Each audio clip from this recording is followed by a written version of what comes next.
fait un test de son. Ça va? Est-ce que tout le monde m'entend? Non. OK, je peux faire une de deux choses. Je peux parler plus fort ou on peut essayer de trouver un micro qui va bien. C'est bon? Alors, ils disent toujours qu'il faut faire une phrase ou deux pour vérifier que tout va bien.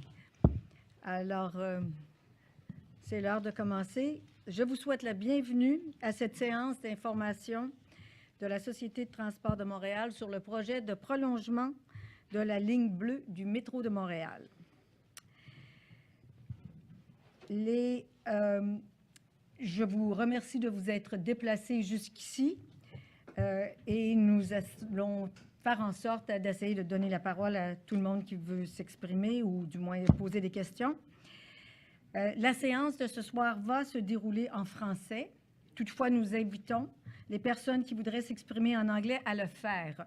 This meeting will be conducted in French, but anyone who would prefer to address the Commission in English or ask questions in English may do so.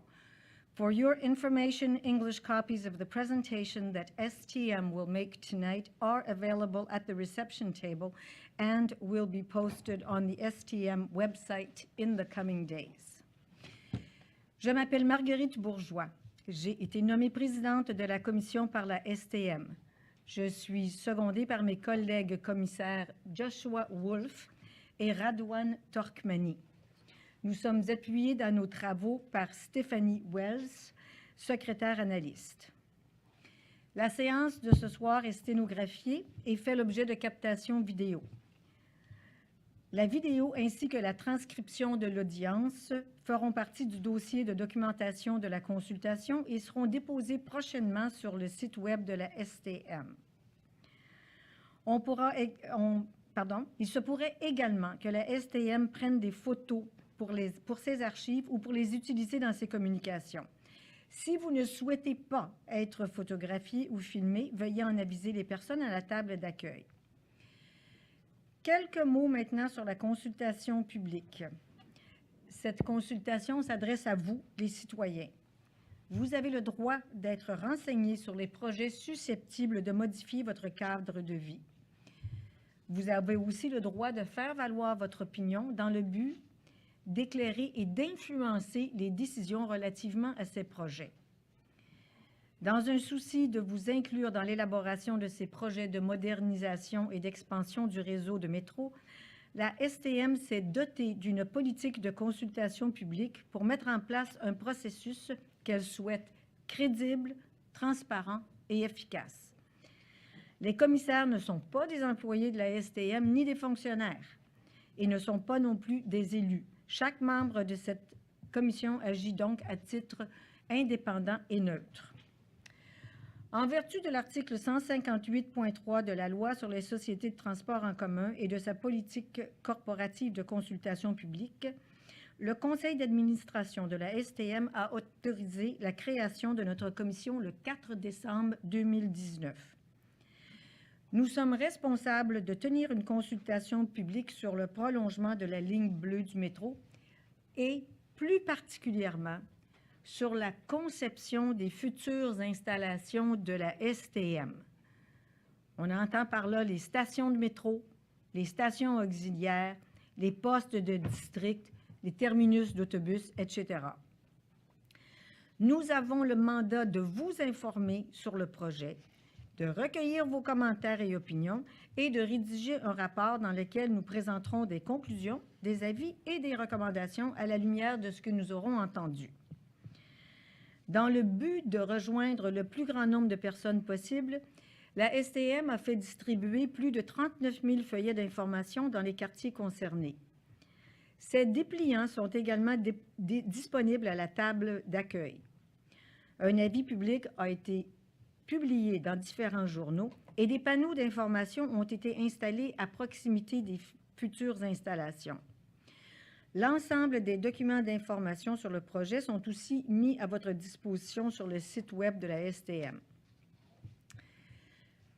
La consultation publique comprend deux étapes. La première étape, qui a lieu ce soir, Et c'est-à-dire cette première étape va se terminer ce soir et elle vise à vous présenter toute l'information possible sur le projet. C'est donc le temps de poser des questions et non d'exprimer des opinions. C'est le temps d'obtenir toutefois toute l'information dont vous avez besoin pour exprimer vos opinions. La deuxième étape de la consultation est consacrée, elle, à l'expression des opinions. Elle aura lieu du 26 février au 4 mars prochain. C'est à ce moment-là que vous pourrez nous faire part de vos préoccupations, propositions et points de vue à l'égard du projet. Vous pourrez présenter votre opinion à la commission de 4 façons différentes, soit en remplaçant le questionnaire guidé qui se trouve sur le site web de la STM, par écrit et de façon verbale lors d'une séance d'expression des opinions, de façon purement verbale lors d'une des séances d'expression des opinions, et par écrit sous forme d'un mémoire, d'un courriel ou d'une lettre. Pour obtenir plus de détails sur les différentes options, sur les façons de faire, sur les dates limites d'inscription et sur les dates limites d'envoi de vos opinions écrites, veuillez s'il vous plaît vous référer à la table d'accueil.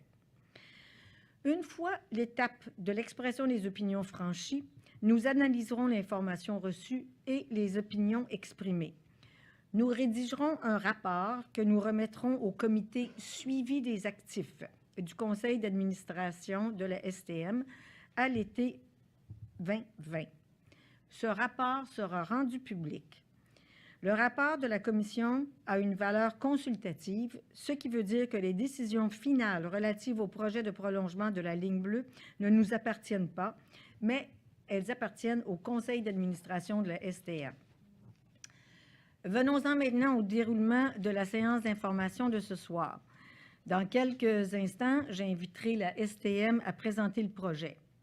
La Ville de Montréal présentera également sa vision préliminaire de mise en valeur du secteur afin de vous donner davantage d'informations sur le contexte dans lequel se feront les travaux. Après cette présentation, nous prendrons une pause d'une quinzaine de minutes. C'est à ce moment-là que les personnes qui souhaitent poser des questions pourront s'inscrire au registre à la table d'accueil. Au retour de la pause, j'appellerai tour à tour les personnes inscrites à se présenter au micro à l'avant selon l'ordre d'inscription. Le registre d'inscription restera ouvert jusqu'à 21 h. Ma tâche principale à titre de présidente de commission est de favoriser votre participation et de vous permettre de bien vous renseigner sur le projet. Pour y arriver, rien de tel qu'un climat serein et courtois. Je vous demanderai donc de faire des interventions dans cet esprit. Pourriez-vous aussi activer dès maintenant la fonction silence de vos téléphones cellulaires? Finalement, je tiens à remercier l'ensemble des personnes qui ont travaillé à l'organisation de cette séance d'information et qui contribuent à son bon déroulement. Je vous souhaite à tous et à toutes une très agréable et fructueuse soirée. J'invite maintenant Mme Maha Clour, directrice de projet principal à la STM, à nous présenter la personne qui l'accompagne à l'avant, puis à débuter sa présentation. Bonsoir. Merci, Madame la Présidente et Messieurs les commissaires. Bonsoir, Mesdames et Messieurs. Merci de vous être déplacés ce soir pour cette 4e soirée d'information sur le projet du prolongement à la ligne bleue. Alors, je suis accompagnée ce soir de mon collègue de la Ville de Montréal, M. Karim Charef, qui est chef d'équipe de l'urbanisme à la Ville. Alors, juste avant de commencer à vous parler de ce beau projet, je remarque que plusieurs d'entre vous ont reçu un crayon à l'arrivée à votre inscription et des baguettes. Votre crayon est bien évidemment l'effigie du prolongement de la ligne bleue. Ce crayon a plusieurs utilités. La première étant bien évidemment pour pouvoir prendre des notes ce soir, pour vous permettre aussi d'écrire vos mémoires, vos opinions écrites. Mais une fois complété, il y a une autre fonction. Vous allez pouvoir justement l'utiliser pour d'autres choses. Donc, ce que vous remarquez sur le bout de votre crayon, il y a une petite capsule verte. Cette capsule-là contient des graines de plantes de myosotis. La plante de myosotis, c'est une fleur bleue, comme vous pouvez voir à l'écran. Donc, lorsque vous avez complété son utilisation, vous allez pouvoir le tourner à l'envers puis le planter comme vous le voyez sur l'écran. et voir fleurir une belle fleur bleue, un peu comme le prolongement de la ligne bleue qui va émerger dans l'est de la ville de Montréal. C'est très poétique. Alors, retournons à nos moutons, le prolongement de la ligne bleue. Alors, une petite brève mise en contexte. Il y a beaucoup d'informations sur l'écran, je vais vous le dire dans mes mots. Essentiellement, ce que ça veut dire, c'est qu'en 2016, il y a une nouvelle loi sur la gouvernance qui a été adoptée et qui indiquait notamment que la STM devenait gestionnaire du projet du prolongement de la ligne bleue. Depuis, donc essentiellement depuis 2018, la STM travaille activement avec les partenaires du projet, dont nombreux sont parmi nous ce soir, pour justement assurer que toutes les activités qui sont reliées à ce beau projet se réalisent de façon concertée pour assurer une mise en service dans les prochaines années. Alors, c'est quoi le prolongement de la ligne bleue? Vous avez sûrement eu l'occasion de voir le tracé sur le dépliant que vous avez sûrement reçu à la maison ou sur certaines affiches ou sur le web, sur le site web de la STM. On parle de la construction de 5 nouvelles stations en partant de la station terminale de la ligne bleue actuelle, qui est la station Saint-Michel. On parle d'un nouveau tunnel de métro d'une longueur d'à peu près 6 km.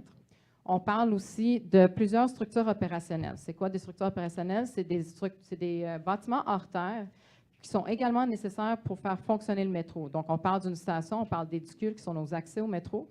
Il y a différents types d'infrastructures qui sont également nécessaires pour assurer le bon fonctionnement. Des terminus d'autobus, il y en a 2 dans le cadre du projet. Un stationnement incitatif. Il y a un garage de train pour garer les trains du métro. On parle aussi d'une correspondance avec le service Rapide Bus P9, donc le SRB P9 dans l'axe boulevard P9. On parle aussi de structures auxiliaires et de sorties de secours. Je vous en parlerai un peu plus en détail tantôt. D'un centre de service et d'un poste d'alimentation électrique qui va assurer l'alimentation électrique du prolongement. Alors, c'est sûrement ce que vous avez vu comme image. Est-ce que vous voyez mon pointeur? Plus ou moins. Essentiellement, on ne le voit vraiment pas du tout, en fait. Non, on ne le voit pas du tout. OK. Bon, essentiellement, on part de, si on regarde à gauche de l'écran, on part bien évidemment de la station Saint-Michel, pour ceux qui la connaissent. Ce qu'on voit apparaître en encadré noir, c'est les nouvelles stations. On est conscient que plusieurs de ces noms existent déjà dans le réseau du métro. C'est des noms temporaires. Il y a des mécanismes qui sont en place actuellement pour déterminer des nouveaux noms pour ces stations-là. Ça va être communiqué au public en temps et lieu. Donc, on part de l'ouest pour se rendre vers l'est. On ramasse essentiellement les principales intersections. Donc, on est essentiellement dans l'axe Jean-Talon, puis on croise le boulevard P9 pour la future station P9, Viau, Lacordaire, L'Angelier. Puis après ça, on vient faire un petit détour pour rejoindre l'axe Bélanger et aboutir à Anjou. On voit également entre deux stations, donc à des interstations, ce qu'on appelle justement des structures auxiliaires. Je vous donnerai un peu plus d'informations là-dessus tantôt. Puis essentiellement, comme je vous dis, c'est vraiment entre deux stations, puis on vient aboutir avec une dernière structure auxiliaire juste à l'est de l'autoroute 25. Les bénéfices d'un projet comme le prolongement, bien évidemment, l'objectif, c'est d'améliorer la mobilité à l'échelle de la région. On veut renforcer l'intermodalité et l'utilisation conviviale des différents modes de transport, donc pas juste de métro, on parle de différents modes de transport. On veut appuyer le développement économique et urbain du secteur. On veut intégrer des aménagements qui assurent l'accessibilité universelle.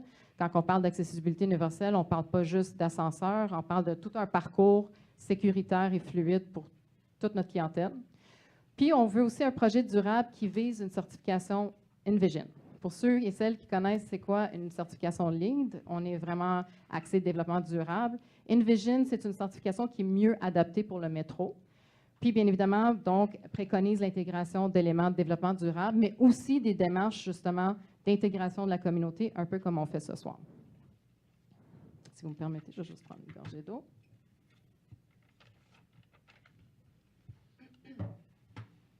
Alors, en parlant de jalons du projet, comme je vous ai mentionné en introduction, il y a une nouvelle loi qui a été adoptée qui indiquait que la STM devenait gestionnaire du projet. Ça fait longtemps qu'on entend parler de la ligne bleue. On est très conscients. En fait, il y a eu plusieurs études qui ont été faites dans le passé. Les dernières études datent de 2016. À ce moment-là, le bureau d'études de l'AMT, l'Agence métropolitaine de transport, avait déterminé justement le tracé du projet et la localisation des différentes stations. Donc aujourd'hui, puis je pense que Mme la Présidente l'a bien expliqué tantôt dans l'introduction, l'objectif, c'est de ne pas remettre en question la localisation des stations ou le tracé en tant que tel. L'objectif, c'est de parler de l'intégration de ces différentes infrastructures et de leur conception.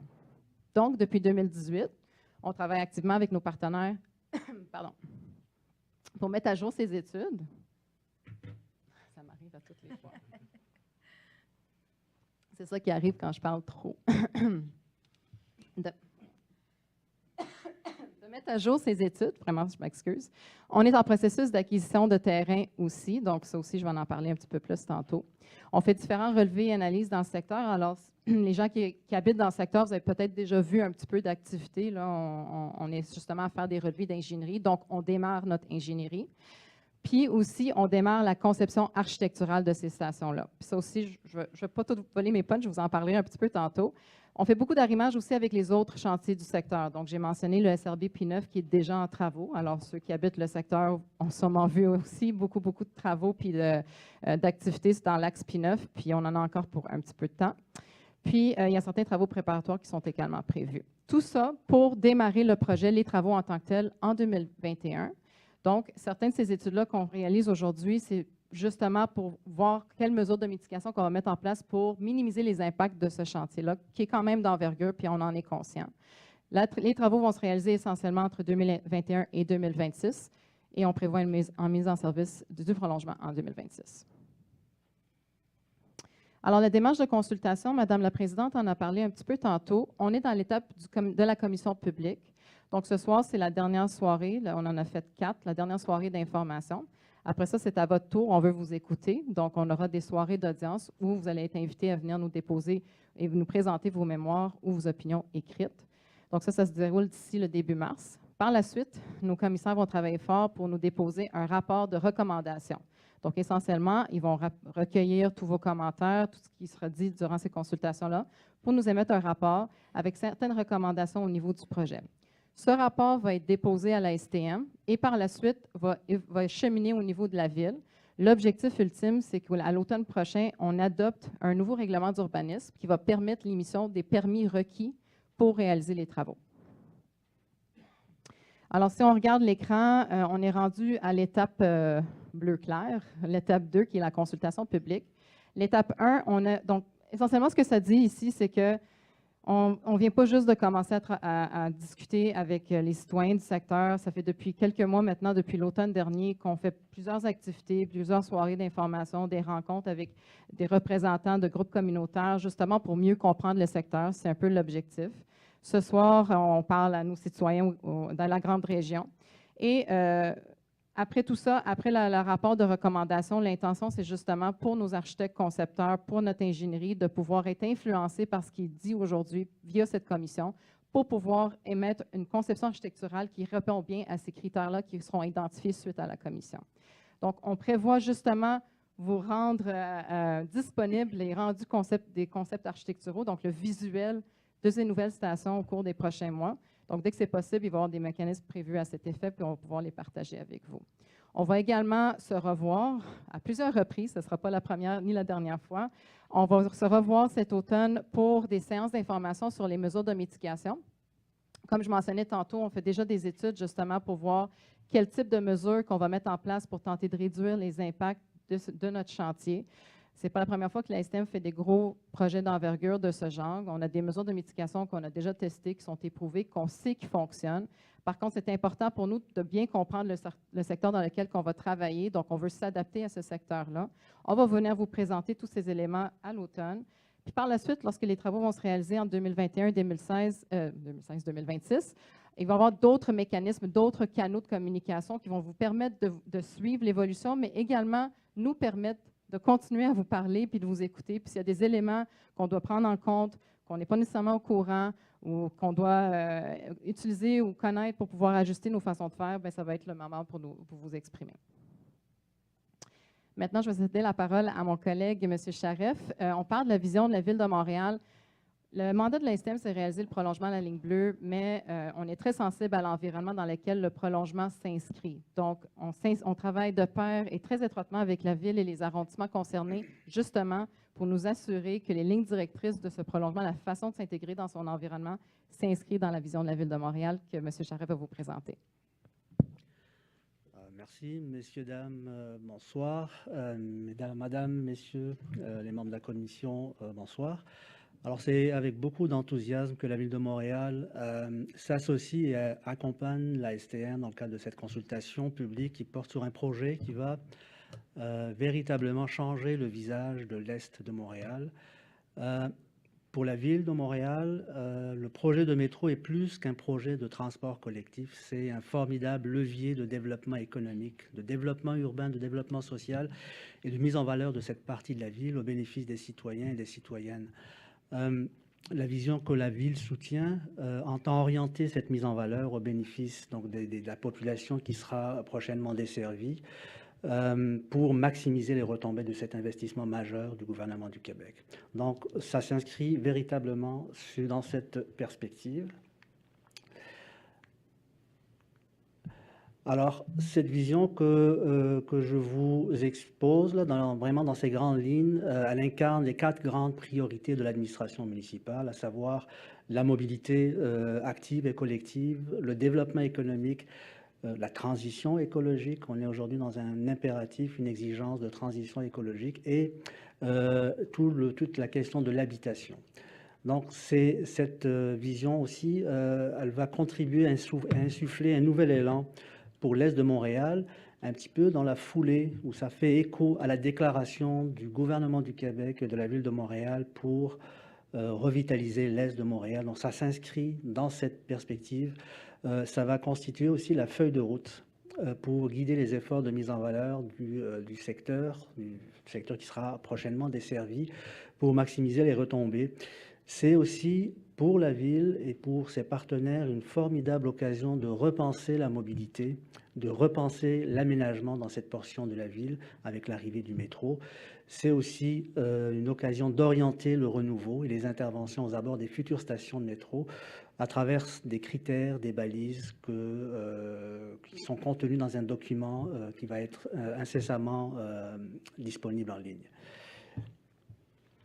Alors, ces 3 grandes orientations qui vont se décliner en objectifs, donc on veut que le prolongement du métro soit un vecteur du renouveau urbain de cette partie de la ville, une mobilité collective et active entièrement repensée à la faveur de la population qui sera desservie, puis un renouveau du secteur qui soit en phase avec la transition écologique, donc qui limite son empreinte écologique. Alors ces grandes orientations se déclinent en objectifs un peu plus précis, en fait c'est plus des cibles que la Ville soutient. En matière de renouveau du secteur, il est question ici de diversifier les activités urbaines, de façon à instaurer de nouveaux milieux de vie complets et animés, mais aussi en intégration avec les milieux établis, les milieux existants.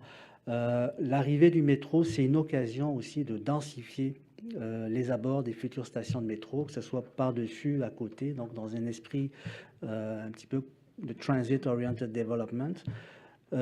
Deuxième grande orientation qui s'articule autour de la mobilité, donc il y a un objectif qui a trait à la redéfinition du maillage et déplacement collectif avec les stations de métro comme point d'ancrage. Donc c'est l'occasion de redéfinir entièrement le patron des déplacements collectifs dans le secteur.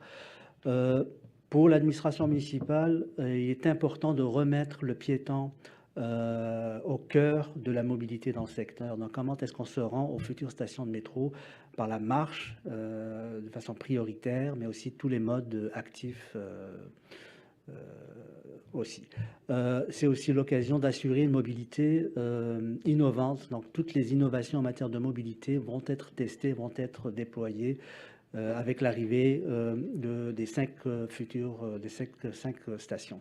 Et finalement, la troisième grande orientation en lien avec la transition écologique, il y a des objectifs affirmés de l'administration municipale pour accroître généreusement le couvert végétal. On est dans un secteur où c'est des immenses îlots de chaleur, de vastes stationnements. Là, quand on regarde dans l'image les stationnements qui desservent les centres d'achat, donc c'est de vastes îlots de chaleur. On a là l'occasion de verdir de façon généreuse, une gestion écologique des eaux. Il y a aussi une volonté de l'administration municipale d'assurer une qualité architecturale et du design urbain dans les aménagements qui seront faits à la faveur, avec l'arrivée des 5 nouvelles stations. Donc, orientation, objectif, le tout se décline en balises plus fines à l'égard de chacune des stations, puis donc les sites des stations, mais aussi les abords immédiats dans un rayon de 500 mètres environ, où il est question d'orienter le renouveau de ces abords. On parle de requalifier des grands centres d'achat qui ont été construits dans les années 50, 60, 70. Donc là, il y a une occasion de revoir le type de développement qui est possible de faire à ces endroits. Donc c'est un exemple. Donc pour chacune des stations, donc il y a un travail qui a été fait. Et finalement, pour conclure cette présentation de la ville, pour les prochaines étapes qui concernent la ville et les arrondissements, après la présentation de cette vision, puis le dépôt de la vision de la ville sur le site Internet, notamment de la ville et de la STM, il y a pour votre information l'adoption prochaine par l'arrondissement de Saint-Léonard d'un programme particulier qui touche en fait la rue Jean Talon entre l'Angelier, l'axe Langelier et l'axe Viau. Donc, c'est complètement une redéfinition de la rue Jean Talon et de ses abords. Donc, ça va donner un petit peu le ton que la ville entend insuffler à ce secteur. L'adoption du projet de règlement, donc un règlement d'agglomération pour permettre la réalisation du métro. Donc, c'est un projet qui va être présenté au conseil d'agglomération compte tenu de l'envergure du projet. Puis, donc, d'ici 2026, la ville va déployer toutes sortes d'outils en concertation avec les arrondissements pour encadrer le développement. Donc, c'est des outils d'urbanisme qui seront développés à cet égard. D'ici la fin du projet, donc, la ville et les arrondissements collaborent déjà étroitement avec l'ASTM et ses partenaires, que ce soit dans la phase de la planification du projet de la ligne bleue, mais aussi dans la phase de la mise en œuvre. Donc, on entend là par le chantier. Donc, il va y avoir une étroite collaboration qui va se faire ville, arrondissement, STM et l'ensemble des partenaires, de façon à avoir un projet au final qui soit le plus intégré possible, au bénéfice de la population. Merci pour votre attention. Merci, Karim. Donc, M. Charret vous a parlé beaucoup de la vision de la ville et de l'intégration urbaine et la qualité architecturale à l'échelle du secteur, du territoire. Moi, je vais plutôt vous parler maintenant de la démarche architecturale au niveau des stations en tant que telles.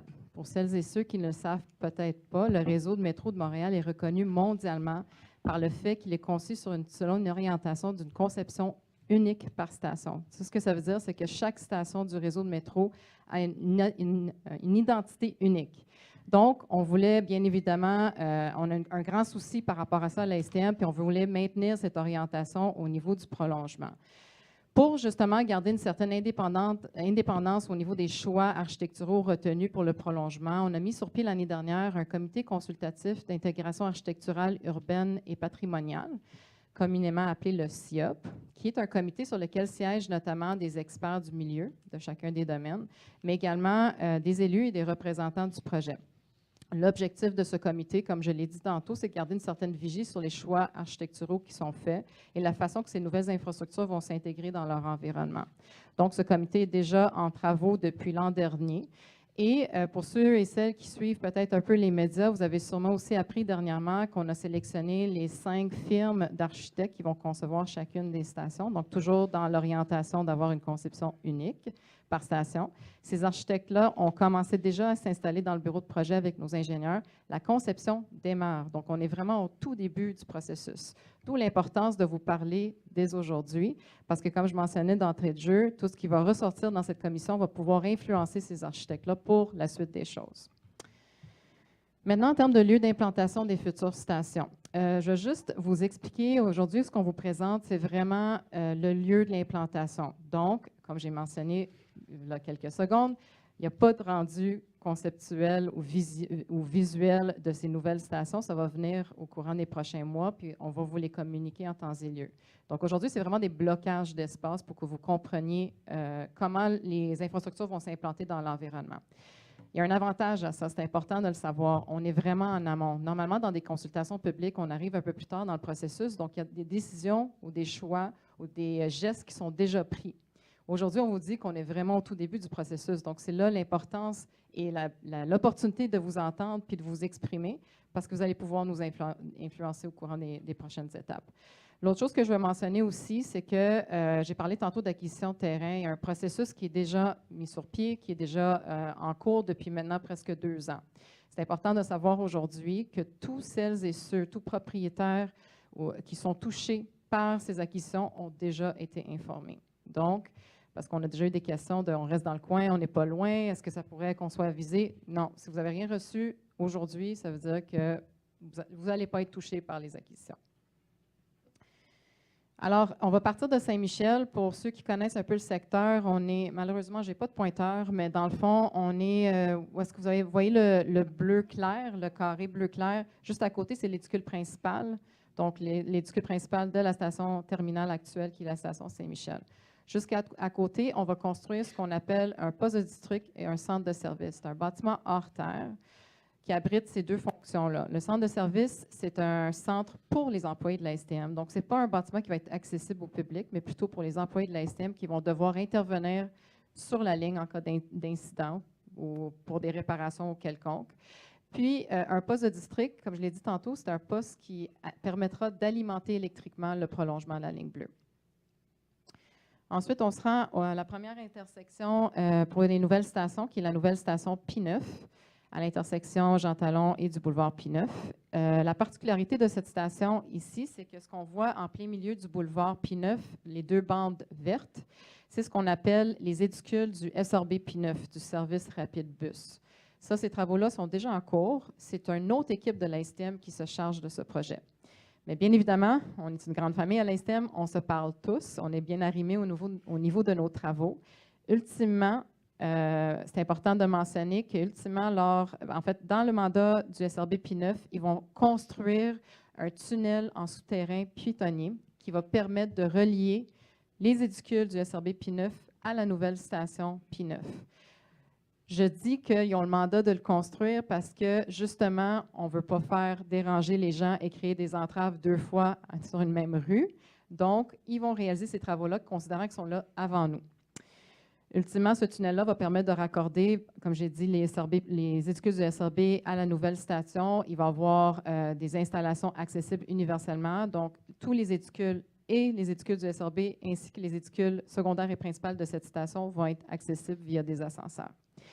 Ce qu'on voit par les indications EP et ES, EP, c'est l'édicule principal, ES, l'édicule secondaire. Le T, en bleu plein, c'est un terminus d'autobus, donc un bâtiment annexé à l'édicule principal. Et le T, en pointillé, un peu plus pâle, c'est l'espace dédié justement à la clientèle pour pouvoir transiger vers d'autres modes de transport. Donc, pour ceux qui arrivent en autobus, qui veulent aller au métro ou vice-versa. Il y a aussi un petit rectangle bleu, un peu plus à l'est. Ça, c'est une sortie de secours. Donc, comme je mentionnais d'entrée de jeu, il y a des équipements, des infrastructures opérationnelles qui sont nécessaires pour le bon fonctionnement. Quand on construit un métro, on doit se mettre conforme à des normes de construction. Et ces normes-là, c'est des normes aussi de sécurité. Donc, on doit respecter des distances de parcours pour pouvoir évacuer les gens en cas d'urgence. Donc, ça, c'est une sortie de secours qui sert à cet effet. Prochaine intersection, station Viau, à l'intersection du boulevard Viau et de la rue Jean Talon. Donc, encore une fois, EP pour édicule principal, ES pour édicule secondaire et le petit rectangle un peu plus à l'ouest de l'édicule principal étant la sortie de secours. Station Lacordaire, donc édicule principal, édicule secondaire et une sortie de secours un peu dans le parc.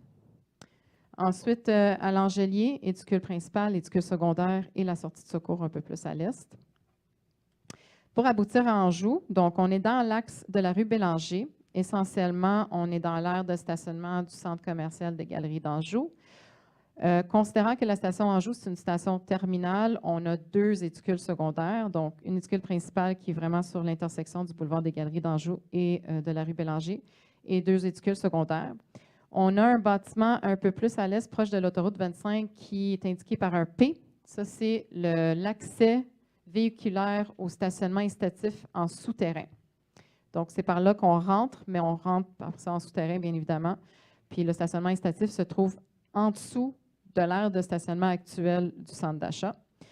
Puis encore une fois, ici, on a un terminus d'autobus et une aire dédiée à la clientèle pour pouvoir accéder aux différents modes de transport. Je vous ai parlé aussi tantôt de structures auxiliaires. Donc, c'est quoi des structures auxiliaires? C'est des bâtiments hors terre qui abritent des postes de ventilation mécanique. Ces structures auxiliaires se trouvent à des interstations, donc entre deux stations.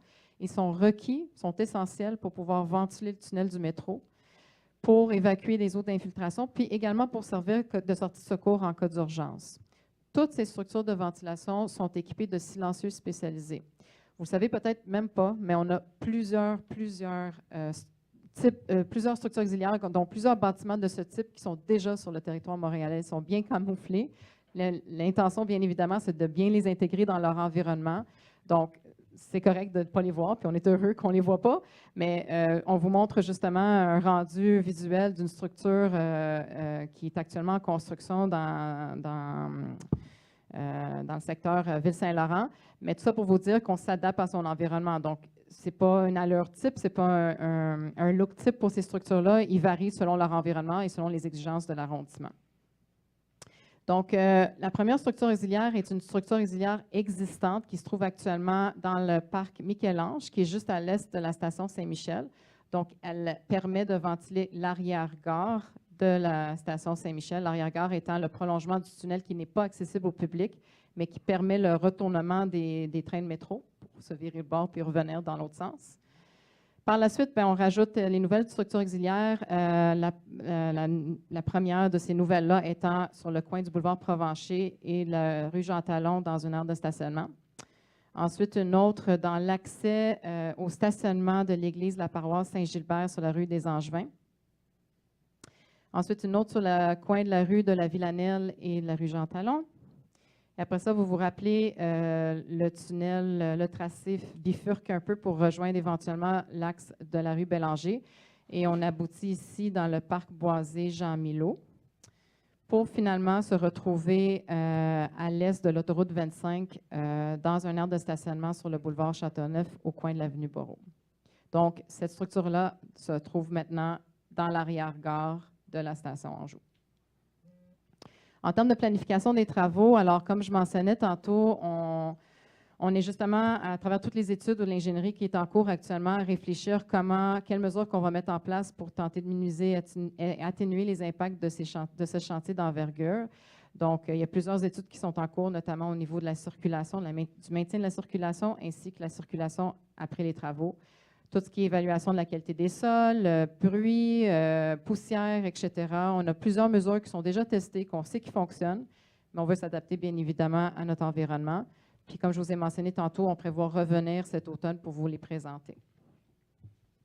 Une fois toutes ces études-là faites et toutes ces mesures identifiées, après ça, on se retrouve justement dans la période des travaux. C'est important que vous le sachiez. On va continuer à vous parler. Il va y avoir différents mécanismes disponibles. On va avoir sur le terrain ce qu'on appelle des agents de liaison. C'est des représentants de la STM qui vont être bien identifiés. Donc, pour les riverains de ces chantiers-là qui ont besoin d'aller parler à quelqu'un, un représentant du projet, vous allez pouvoir accéder facilement à ces gens-là, avoir une approche un peu plus personnalisée. On a aussi l'habitude de former ce qu'on appelle des comités citoyens. Donc, pour celles et ceux que ça leur intéresse, vous allez pouvoir participer. On va vous rencontrer régulièrement pour vous présenter les prochains jalons du projet puis vous mettre un peu à jour. Il y aura différents canaux aussi disponibles. On a un site web qui est alimenté puis qui est mis à jour régulièrement. Vous allez pouvoir vous inscrire à des bulletins électroniques pour recevoir les informations. Donc, il va y avoir différents outils qui vont être à votre disposition pour suivre le projet. Donc, à venir cette année, on est à notre dernière soirée d'information. Après ça, on commence les séances d'expression des opinions. Donc, les dates sont indiquées à l'écran. C'est important de retenir que si vous êtes, puis on vous recommande fortement de le faire, vous encourage de le faire, mais si vous avez l'intention de nous écrire et vous présenter en personne pour présenter votre mémoire, votre opinion écrite, c'est important de nous déposer votre mémoire au moins 3 jours avant la date ciblée à laquelle vous voulez participer. Sinon, vous pouvez tout simplement nous déposer votre mémoire et vous n'aurez pas besoin de vous présenter. À ce moment-là, la date limite, c'est le 4 mars. Vous pouvez aussi vous inscrire à une soirée pour vous présenter sans nécessairement nous écrire. Ça aussi, c'est possible. Il faut juste vous inscrire à l'avance en ligne si possible. Pour celles et ceux qui ne savent pas trop comment s'y prendre et qui désirent nous écrire, il y a plusieurs outils qui sont à votre disposition, notamment sur le site Web, un questionnaire qui va pouvoir vous guider là-dedans. Donc, l'adresse courriel, le site Web, en fait, l'adresse du site Web où vous pouvez aller chercher toutes les informations. On a également une ligne téléphonique STM Info. Par contre, si vous appelez, je vous demanderai si vous voulez parler à un représentant, si vous voulez un représentant du projet qui vous rappelle, il faudrait le dire à l'agent de service à la clientèle pour qu'on puisse, après ça, avoir la chance de vous rappeler. Donc, les prochaines étapes, dépôt du rapport de la commission cet été. Les concepts architecturaux, on espère pouvoir venir vous les représenter cet été également. Et on se revoit à l'automne pour vous présenter toutes les mesures de mitigation qu'on va mettre en place lors des travaux. Voilà, ça fait le tour. Merci de votre écoute. Ça porte fin à la présentation. Merci beaucoup, Mme Clour et M. Charef. Nous allons maintenant prendre une pause de 15 minutes. Pendant cette pause, vous pourrez vous inscrire à la table d'accueil. Vous pourrez vous inscrire ainsi pour poser vos questions. Et, tel que mentionné, je prendrai vos questions dans l'ordre d'inscription. Vous avez droit à 2 questions par intervention, mais si vous avez plus que 2 questions, vous pouvez vous réinscrire. Vous pouvez vous réinscrire au registre jusqu'à ce qu'il ferme, donc s'il y a des questions qui vous viennent en cours de route, et ça doit fermer à 21 h. De plus, je vous demanderai de remplir le questionnaire d'évaluation qui vous a été remis à votre arrivée et à le déposer à la sortie. C'est important pour la STM qui tient à avoir la meilleure qualité de dialogue possible avec vous. Donc, s'il vous plaît, remplissez le questionnaire d'évaluation. Merci de votre attention et à bientôt.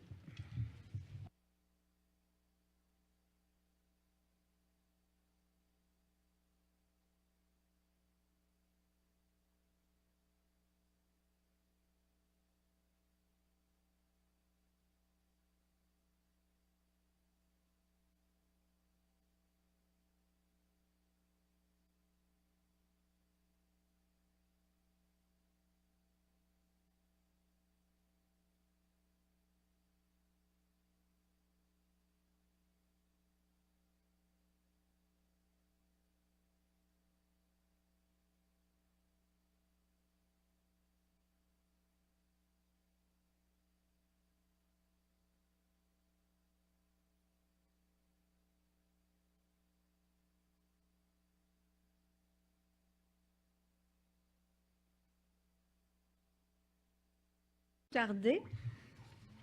Je vous remercierai de prendre place, car c'est maintenant le temps d'entendre vos questions. Sachez que des représentants de la STM et d'autres organisations comme le ministère des Transports du Québec, l'Autorité régionale du transport métropolitain, la Ville de Montréal et l'arrondissement peuvent être présents dans la salle. Tout a été mis en œuvre pour que vos questions puissent trouver réponse et être présentées à la personne la plus susceptible d'avoir des réponses complètes à vous donner. Cependant, si une question demeure sans réponse, ce soir, la STM s'engage à vous faire suivre la réponse par courriel et puis à rendre publique la réponse sur son site Web. Comme je vous le disais avant la pause, je vous appellerai au micro dans l'ordre d'inscription pour que vous puissiez poser vos questions. Vous avez droit à 2 questions par intervention et si vous avez plus de 2 questions, vous pouvez vous réinscrire au registre, lequel demeurera ouvert jusqu'à 21 h. Je vous demanderai de limiter les préambules pour permettre au plus grand nombre de personnes de poser leurs questions. Et je vous rappelle surtout que ce n'est pas le moment de présenter des opinions. C'est avec plaisir et intérêt que nous entendrons toutes vos opinions dans les soirées réservées à cette fin entre le 26 février et le 4 mars. Vos questions doivent être adressées à la présidence, c'est-à-dire à moi. Toutes les réponses fournies par la STM ou les organismes qui l'accompagnent doivent également m'être adressées. Il n'y a donc pas d'échange direct entre vous, le public et la STM. Oui, monsieur? Oui, oui. Je pense que entre questions et opinions, c'est presque pareil, non? Pas vraiment, monsieur. Je pourrais vous aider, vous guider, mais une question, c'est quelque chose qui demande une réponse factuelle, une information. Une opinion, c'est quelque chose qui dit, ben moi, je trouve que c'est trop grand, c'est trop petit, c'est trop chaud, c'est trop froid. Mais une question, c'est quelle taille est-ce que ça a, s'il vous plaît, tu sais, ce genre de choses-là. Mais je pourrais vous accompagner là-dedans. Parce que c'est important pour nous d'avoir toutes les opinions des traités dans un contexte qui va vraiment bien contribuer à la rédaction de notre rapport d'analyse, alors que ce soir, notre objectif, c'est que vous puissiez quitter la salle avec toute l'information dont vous avez besoin pour bien comprendre et traiter l'information. Alors, nous demandons à tout le monde d'être courtois et d'adresser leurs questions à moi. Et comme je vous dis, au besoin, je pourrais vous donner un coup de main pour bien aligner les questions. Nous sommes, mes collègues et moi, principalement en mode écoute, mais nous pouvons intervenir à l'occasion pour demander des compléments d'information pour s'assurer que le dossier est le plus complet possible. En principe, la séance de ce soir ne devrait pas dépasser 22 heures. Si jamais il y a beaucoup de questions qui s'ajoutent, nous pourrions déborder un peu, mais je crois qu'avec le nombre de personnes qui se sont inscrites, on va pouvoir passer au travers des questions dans le temps imparti. Le registre demeure ouvert, donc si vous voulez ajouter des questions ou vous inscrire, c'est toujours le temps. J'invite comme intervenant numéro 1, Jean-Yves Bourdage. Mesdames, Messieurs, bonsoir. Bonsoir. En passant, j'aimerais féliciter l'efficacité de la présentation de ce soir. On a appris beaucoup de choses. Madame Bourgeois, j'aurais une question en ce qui concerne le fait que le métro ne se rend pas, il n'y a pas de station du côté de Anjou. À part les coûts, bien sûr, toujours associés à une prolongation, qu'est-ce qui fait qu'on ne profitait pas d'avoir un tunnel sur l'autoroute qui est vraiment infranchissable pour permettre aux gens du côté Est d'avoir un accès rapide au métro? Monsieur Bourdage, vous soulevez là une question qui a été soulevée également lors de nos soirées précédentes. Et on sait que c'est une question qui touche beaucoup, qui intéresse beaucoup les citoyens. Je vais demander à Mme Clour de redonner une explication du processus qui a été suivi, parce qu'au moment où on se parle, le tracé du métro a déjà été défini et la STM a pris le dossier une fois que ce tracé avait été défini. Donc, les travaux que nous faisons aujourd'hui, les questions que vous êtes invités à poser ne devraient pas porter sur le tracé, mais plus sur la conception des installations, les stations de métro, les postes auxiliaires et tout ce qui tourne autour des stations qui figurent dans le tracé qui vous a été présenté. Je prends un peu de temps pour donner ce préambule parce que c'est un point qui revient souvent. Malheureusement, ce n'est pas dans notre mandat de remettre en question le tracé, mais on veut que tout le monde puisse contribuer à bonifier l'ensemble des informations qui sont requises pour faire une belle architecture de ce qui s'en vient. Madame Clour, voulez-vous ajouter quelque chose? Un très bon préambule. Est-ce que vous m'entendez? Oui. En fait, effectivement, le mandat de la commission ce soir, c'est de discuter justement sur l'intégration des nouvelles infrastructures. Comme j'ai mentionné lors de ma présentation, il y a eu quand même plusieurs études qui ont été faites avant la nouvelle loi sur la gouvernance. Donc, il y a eu des études qui ont déterminé justement le tracé en tant que tel, la localisation des différents terrains ciblés pour la construction des nouvelles stations. Ces études-là étaient en matière d'intégration urbaine, en matière de desserte, de mode de transport, en matière d'enquête d'origine-destination au niveau de l'achalandage, qui ont fait en sorte qu'on a abouti ou on a défini la portée du projet dans son état aujourd'hui. Donc aujourd'hui, le mandat de la STM, c'est de réaliser le projet sous la forme connue et autorisée par les partenaires du projet et par le gouvernement. Par contre, là, vous avez aussi mentionné dans une deuxième partie de votre question un lien avec le secteur plus à l'est de l'autoroute 25. Je ne sais pas si mon collègue de la Ville voudrait compléter la Oui. réponse. Oui, merci pour votre question, monsieur. Effectivement, la station terminale Anjou s'arrête donc à l'ouest de l'autoroute 25. Et bien sûr, on peut se poser la question, qu'est-ce qui arrive pour desservir la population qui est à l'est de l'autoroute 25, donc où il y a des quartiers. Je pense que c'est un petit peu le sens de votre interrogation. On a actuellement, au niveau de la ville, on mène une étude de préfaisabilité pour évaluer la possibilité d'avoir un lien type passerelle, piétonne, cyclable, accessibilité universelle aussi, qui relierait donc les deux côtés, les deux bords de l'autoroute finalement, pour aller rejoindre la population angevine qui est de l'autre côté de l'autoroute. Donc c'est une étude qui est en cours, puis l'objectif que l'on vise, c'est que cette infrastructure arriverait en même temps que le métro, en même temps que, c'est-à-dire en 2026, quand le métro ouvrirait, ce lien qui franchit l'autoroute serait déjà en place. Donc, c'est l'objectif qui est poursuivi actuellement. Bon, bien, merci de la réponse. Ma deuxième question, c'est en rapport avec lorsqu'on fera le développement des terrains qui appartiennent à la STM, excusez-moi. Alors, on prévoit des immeubles. Est-ce qu'on a prévu d'inclure là-dedans, vu que la mairesse Plante a vraiment souligné qu'il fallait avoir plus d'intégration de logements abordables et social, est-ce que c'est prévu déjà dans le développement de ces terrains-là? Merci de votre question, M. Bourdage. Je vais inviter Mme Clour et peut-être la Ville va vouloir compléter là-dessus. Effectivement. Alors, effectivement, quand j'ai mentionné, le mandat de la STM, c'est de construire, bien évidemment, le prolongement, donc les stations de métro et tous les équipements nécessaires pour le bon fonctionnement du prolongement. Ceci dit, comme j'ai mentionné tout à l'heure, on travaille de pair avec la Ville et les arrondissements concernés dans une vision future de développement aux abords de ces stations. Donc, la conception ou ces nouvelles infrastructures-là sont conçues de sorte de ne pas restreindre un développement futur. En termes de capacité portante, donc la conception structurelle même de ces stations-là vont permettre justement un développement futur par-dessus, bien évidemment à côté, adjacent aux abords. Tout ça dans une vision, inscrite dans une vision de la ville. Donc, pour répondre à votre question, dans une première étape, ça va être la construction du métro.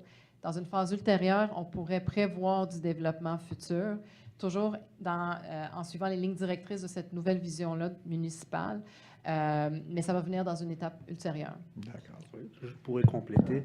Il y a deux volets à votre question. Il y a donc les sites qui sont aux abords des futures stations, puis ce qu'on appelle les droits aériens, c'est-à-dire au-dessus des stations.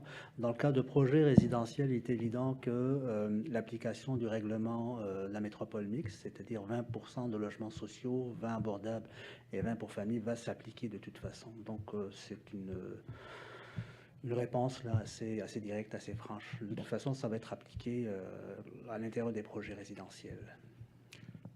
Merci beaucoup. Merci beaucoup, M. Bourdage. Comme intervenant numéro 2, j'invite Denis Côté. Bonsoir, Madame la Présidente. Bonsoir. Alors, moi, je me promène assez souvent dans le secteur des futures stations. C'est pas en transport commun, c'est en auto électrique. C'est à moitié mal. Il y a 3 stations qui devraient changer de nom, Viau, P9, L'Angelier. Et si on aurait des suggestions de noms, est-ce qu'on peut vous les faire parvenir ou bien si les noms que vous émettez nous déplaisent, est-ce qu'on peut le dire? Ce qui me motive à parler de ça, c'est que dans le bout d'ici, la future station de REM qui s'appellerait Griffintown Bernard Landry. Et puis les gens de l'association des résidents, ils sont enragés contre ça. La plupart des choses qu'ils écrivent sur leur page Facebook, c'est pour combattre ce nom-là. Ils sont choqués qu'un leader indépendantiste ait son nom ici. Bon, s'il y avait quelque chose comme ça qui arriverait par là-bas, par exemple, si une station s'appellerait John Diefenbaker, puis on n'aime pas ça, est-ce qu'il y aurait un mécanisme pour vous le dire? Madame Clour ayant évoqué un peu ce projet, je vais lui demander si elle peut fournir un peu plus de détails. En fait, je l'ai mentionné un petit peu dans ma présentation tantôt, il y a différents mécanismes actuellement en place pour identifier des nouveaux noms. Il y a un comité toponymie qui a été formé et mis sur pied pour pouvoir identifier différentes propositions de noms. Pour la suite des choses, on est en analyse pour voir comment procéder pour identifier ces noms-là. Mais pour répondre à votre question, oui, vous pouvez vous formuler via même la commission aujourd'hui des propositions. Vous pouvez même nous écrire, vous pouvez nous appeler via la ligne téléphonique qu'on a mentionnée tantôt. Si vous avez des propositions, nous autres, on est toujours à l'écoute. On les fournira au comité toponymie qui s'occupera de la sélection ou des choix des noms. Puis, je ne peux malheureusement pas vous garantir quoi que ce soit, mais je peux vous garantir qu'au moins, on va pouvoir transmettre vos recommandations. Merci. Monsieur, excusez, M. Wolf, aurait une question? Oui, est-ce que vous savez quand est-ce que le comité de toponymie va faire son rapport, ses décisions? Actuellement, c'est en cours, mais je n'ai pas l'échéancier, mais ça devrait venir au cours des prochains mois. OK, en 2020.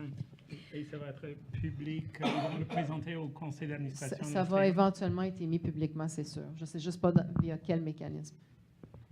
D'ailleurs, je pense qu'on peut dire, Monsieur Côté, on peut même ajouter que si les gens ont des idées sur d'autres aspects, que ce soit un concept architectural, une idée de design, des évocations au niveau du patrimoine, rappel de l'histoire d'un quartier, c'est sûr que la STM va mettre en place des comités qui vont vraiment aller chercher cette information, inviter les citoyens, mais également, s'il y a des idées qui vous viennent, vous pouvez nous les transmettre là, dans le contexte de la présentation des opinions.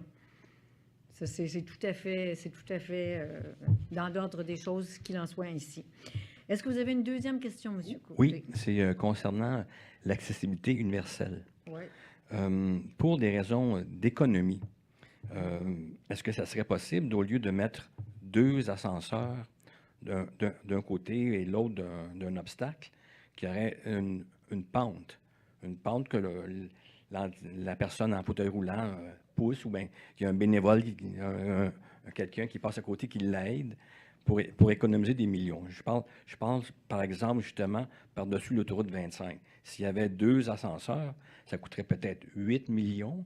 Puis s'il y avait des pentes, ça coûterait peut-être 3 millions. Et puis ça coûterait beaucoup moins cher à entretenir tout le temps. Alors, ma question, c'est ça. Est-ce que c'est imaginable qu'il y ait des pentes plutôt que des ascenseurs? Est-ce que, je peux vous demander juste une précision, voulez-vous dire que, parce que vous donnez l'exemple de l'autoroute 25, ce qui serait peut-être plus de ressort de la ville, ou si vous voulez parler dans les stations de métro, qui est plus de la STM? Les deux. Les deux. Alors, je vais inviter les deux à donner une réponse. Je vais répondre au niveau des stations. Nous autres, on a plusieurs. En fait, ça fait quand même plus de 50 ans qu'on a nos stations de métro.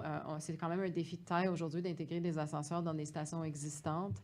On travaille avec ce qu'on appelle des normes et critères de conception. C'est des normes qui nous guident au niveau de la conception de nos nouvelles stations. C'est basé sur de l'expérience, sur les critères de conception adaptés à l'accessibilité universelle.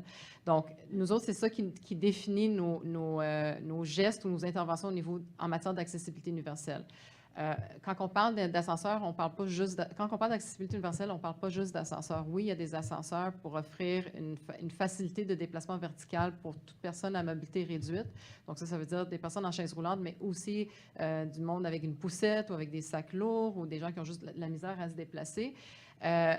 C'est sûr que quand il y a des pentes qui sont nécessaires, sont régies par un degré de pente, parce que quand c'est trop abrupt, ça devient plus difficile à se déplacer. Quelqu'un en chaise roulante, ça devient beaucoup plus difficile quand la pente est trop importante.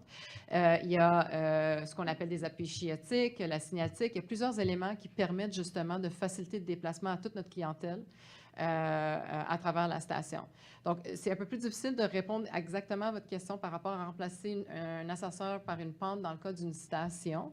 Par contre, au niveau de la passerelle, spécifiquement au-dessus de l'autoroute 25, je laisserai peut-être mon collègue de la Ville répondre. Madame Clour a donné l'ensemble des réponses qui s'appliqueraient aussi à la passerelle. La Ville a une politique d'accessibilité universelle qui applique. Donc, est-ce que ça va être des rampes, des ascenseurs, là?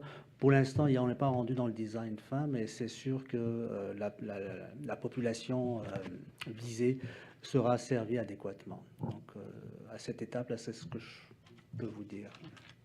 Mais juste peut-être, si j'ai bien compris votre intervention, Monsieur Côté, vous, c'était un peu dans un esprit d'économie. D'économie, oui. Est-ce que on peut poser la sous-question, est-ce que le STM ou bien la Ville envisage de faire en tout cas des genres d'études coût-bénéfice pour essayer d'arriver au résultat optimal au moindre coût et, si ça s'applique, alors à ce moment-là, utiliser la voie des pentes plutôt que du transport vertical en ascenseur?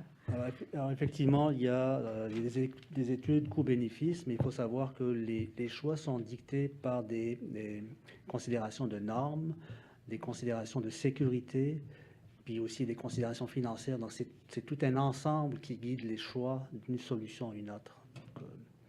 Ce n'est pas juste la question financière, mais il y a d'autres considérations qu'on doit avoir en tête lorsqu'on fixe des choix. Merci. J'espère que ça répond à votre question, Monsieur Côté. J'invite comme intervenant numéro 3, Frédérico Santenot. Oui, bonsoir. Et, vous Bonsoir. avez parlé dans votre exposition et au sujet de l'appui au développement économique et urbain. Alors moi, je pose une question à la Ville de Montréal. Je veux savoir si dans cet esprit, vous avez pensé quelles sont les mesures qui vont aider à contrer, c'est possible, les graves impacts, et dans le sens que les propriétaires des commerces et des loyers, ils vont augmenter beaucoup les loyers. Oui. Alors, ça peut avoir des graves impacts sur toute la ligne, oui. J'aimerais savoir que la Ville de Montréal, qu'est-ce que ça va faire avec ça? Le fait que vous dites qu'il va y avoir l'appui au développement économique et urbain. Oui. Merci. On va demander à M. Charette de répondre. Et s'il y a besoin de clarification, on pourra compléter. Je comprends que votre interrogation, c'est durant le chantier, donc l'impact sur les commerces. Pour ça, la Ville a un programme de soutien aux commerçants qui sont impactés par les travaux.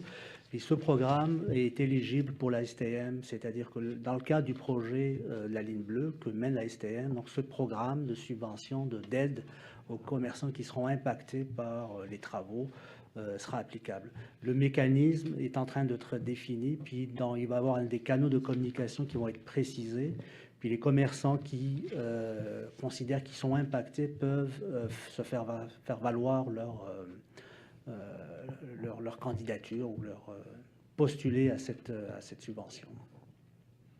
OK, c'est bon. Mais est-ce que, je ne sais pas si M. Santenot visait surtout les subventions comme un petit peu les plans, peut-être une certaine élaboration sur le développement que vous, au niveau de la Ville, qu'est-ce que c'est que vous prévoyez? Pensez-vous qu'effectivement, il va y avoir une montée des loyers, des coûts de vie là-bas? C'est une question, on n'a pas eu la boule de cristal, effectivement. L'arrivée d'un métro, le marché immobilier, la ville a peu de prise. Elle intervient sur le volet résidentiel via le règlement sur la métropole mixte pour assurer un équilibre, logements sociaux, logements abordables. Donc il y a des leviers que la ville a, mais elle ne peut pas avoir un contrôle entier sur le marché. La ville va s'assurer dans ce secteur d'avoir aussi une stratégie immobilière aussi pour combler les besoins municipaux en matière de parcs, en matière d'équipements collectifs pour sécuriser certains terrains qui répondraient à des besoins à la population.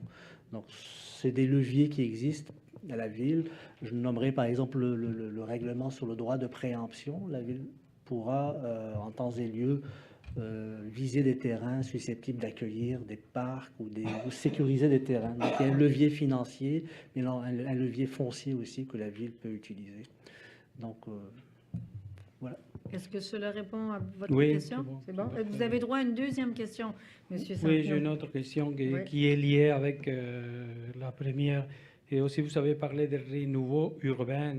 Et je pense que aussi, je les vois aussi, l'impact qui peut avoir un grand développement des condos. Et on le voit, qu'est-ce qui se passe à Brossard avec le REM et aussi je pense qu'il va avoir un impact sur les logements et c'est ça. Alors, moi, j'aimerais savoir si vous pouvez nous dire un peu plus, surtout le thème des les renouveaux urbains. Je pense qu'il va y avoir beaucoup de condos autour de toute la ligne du métro, non? Le développement dans ce sens. Oui. Pour vous rassurer, la ville a à sa disposition ce qu'on appelle des outils d'urbanisme pour encadrer adéquatement le développement immobilier, pour assurer une diversité des fonctions. C'est-à-dire qu'on peut avoir, oui, du condo, mais on peut avoir aussi du logement social abordable, on peut avoir aussi du commerce de proximité. Donc, tout ça va être regardé dans le cadre des outils d'urbanisme, des outils de planification qui vont être faits d'ici 2026. C'est-à-dire que les projets qui vont se présenter, qui vont être, mettons, je vais peut-être donner un exemple, des propriétaires, un propriétaire qui veut développer son terrain parce que la station de métro arrive à proximité, il ne va pas pouvoir le faire n'importe comment. Il va être encadré par la réglementation d'urbanisme, puis par les encadrements de la ville, pour assurer, oui, une densité, pour assurer qu'il y ait des parcs, un couvert végétal, qu'il y ait des parcours piétons, qu'il y ait du commerce de proximité, qu'il y ait, pourquoi pas, une école. Donc, c'est des éléments qui vont être regardés selon les projets qui vont être présentés. Puis, bien sûr, ce travail se fait la ville, puis aussi avec les arrondissements qui seront concernés par ces éventuels projets. Est-ce qu'on peut assurer, M. Centeno, que le cas échéant, s'il y a des gros changements par rapport à la possibilité de bâtir des gros complexes condos, etc., qu'il y aura une procédure dans laquelle les citoyens pourront, au niveau de la ville, s'exprimer, poser des questions, être informés, puis intervenir? Oh oui, de toute façon, les processus de la ville là, sont très transparents. S'il y a des projets, il y a des processus de consultation publique, de référendum, et que le cas échéant, où la population est amenée à se prononcer, où la population est amenée à apporter ses préoccupations pour influencer les projets qui sont déposés, certainement. Est-ce que je peux faire une petite parenthèse, oui, si vous me permettez? C'est une question à l'ESTEM, la ville de Montréal. Il y a un bâtiment de condo qui est en train de construire à côté de la station Rosemont. Je ne sais pas si c'est pertinent ma question, mais est-ce que ça c'est vrai? Oui, il y avait un stationnement. Il est collé à la station Rosemont, oui, si je ne me trompe pas. Ce sont des logements pour des gens troisième âge. Oui, c'est du logement. Charef, si vous avez de l'information à ce niveau-là. C'est un bon exemple d'intégration d'une station de métro avec du développement immobilier par-dessus. C'est du logement, effectivement, en partie abordable. Ça m'a surpris beaucoup, ça m'a étonné. Il y avait un stationnement, et maintenant on insère un bâtiment de logement. Oui, ça c'est... Ce sont les urbanistes, non, qui ont décidé ça, oui. Mais bon, merci. Bon. J'appelle comme intervenant numéro 4, Habib Khoury. Bonsoir, Madame la Présidente. Bonsoir. J'ai remarqué sur l'emplacement des stations de métro, surtout vers P9 et L'Angelier et Anjou, qui sont proches au centre d'achat. Est-ce que c'est prévu un tunnel, si j'ai bien saisi dans votre présentation, un tunnel souterrain qui va lier les stations avec ces centres d'achat? Merci. Est-ce que Mme Clour pourrait répondre? En fait, tout est possible. On le voit déjà dans le réseau de métro actuel. Quand on est proche d'un bâtiment riverain, notamment commercial ou institutionnel, il y a toujours un raccordement, ou en tout cas souvent un raccordement piétonnier en souterrain. Actuellement, il n'y en a pas de prévu, tout simplement parce que les propriétaires de ces centres d'achat-là ne sont pas manifestés de l'intérêt de se raccorder au métro. Mais si la demande arrive en cours de route, effectivement, tout est possible. On peut se raccorder au métro. Ça veut dire qu'il faut qu'ils demandent pour avoir ce tunnel? Oui, c'est que pas le propriétaire... dans votre... Non, parce que si le propriétaire ne veut pas, se raccorder au métro, on ne le construira pas. C'est vraiment à leur demande, s'ils désirent raccorder leur bâtiment au métro, c'est possible de le faire. C'est pas une question vraiment de financement, c'est des choses qui se négocient puis qu'on parle, mais c'est plus une question de la volonté du propriétaire de vouloir se raccorder au métro. Okay, c'est surprenant pour moi. OK. Deuxième question que j'ai remarqué sur les stations actuelles, toutes les stations actuelles, le nom du métro est écrit en petits caractères sur la porte de métro. Donc, pour savoir le métro, il faut arriver jusqu'à la porte pour savoir quel métro. Donc, à ce moment, moi, je propose, je ne sais pas, je souhaite, dans votre dessin, est-ce que vous avez envisagé une affiche qui écrit le nom de station de métro, en gros, pour qu'on puisse le reconnaître de loin? Excusez, est-ce que vous parlez dans le dessin qui est présenté ou éventuellement vous êtes en train de proposer une meilleure signalisation des stations de métro? On ne voit pas le dessin, là. Simplement, on n'a pas l'architecture exacte. Mais je veux dire, pour que les gens voient le nom de métro de loin, ça aide beaucoup de le faire une affiche plus grande ou plus claire, quoi. Alors, je pense que ça, on est plus dans la zone Oui, c'est d'opinion ça. et je vous invite à présenter ça comme suggestion lors des soirées d'expression d'opinion ou juste envoyer très simplement un courriel. Ouais. Et de toute façon, comme vous l'avez mentionné ce soir, ça va se trouver à être dans le dossier. Ça ne tombera pas dans un grand trou noir, ça c'est certain. Alors, Dans le rapport, peut-être. c'est bon. Est-ce que ça va, M. Oui, Khoury? merci. Je vous remercie de votre intervention. J'appelle intervenant numéro 5, Nicolas Solo.